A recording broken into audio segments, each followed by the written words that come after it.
সবাইকে সব কিছু দিলাম। ভালো হয়েছে? হ্যাঁ ভালো আছি, ভালো আছেন? বলে আমি গান শুনতে আসলাম তো যে সবাইকে সব কিছু দিলা, আমাকে বন্ধু একটা বালুর চরে ফালাইলা। সবাইকে সব কিছু দিলা, একটা বালুর চরে নদী আছিল, খাস জমিনে আমাকে ফালাইলা। সবাইকে সব কিছু দিলা, সেই জমিটা সরকারি খাস খতিয়ানে খারিজ করিয়া খাজা বাবার নামেতেই নিলা। খাজা বাবার নামের উপরেই নিলা। সেই জমিতে মদিনা হবে, সেই জমিনেই মদিনা হবে, কারেন্ট থাকবে 150 গজ দূরে।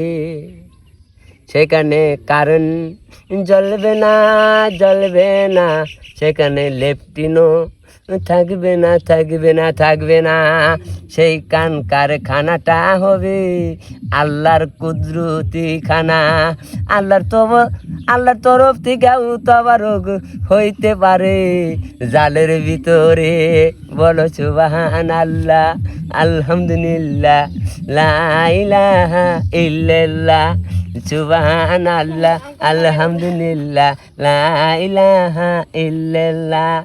হাব্বি রাব্বি জাল্লাল্লাহ, মাফি কালবে গায়রুল্লাহ, নূর মুহাম্মদ সাল্লাল্লাহু লা ইলাহা ইল্লাল্লাহ, লা ইলাহা ইল্লাল্লাহ, লা ইলাহা ইল্লাল্লাহু মুহাম্মাদুর রাসূল আল্লাহ সাল্লাল্লাহু আলাইহি সাল্লাম। এইটুকুই তোমাদের জন্য পুরস্কার মনে হয় যে আসিল। বলো সুবহানাল্লাহ। সুবহানাল্লাহ। আর কিছু বলেন? আরো কিছু বলবো? আচ্ছা আচ্ছা, তাহলে বিড়িটা জ্বালে। আচ্ছা, এই যে এগুলা ইঞ্জেকশন দিছিল তো মানে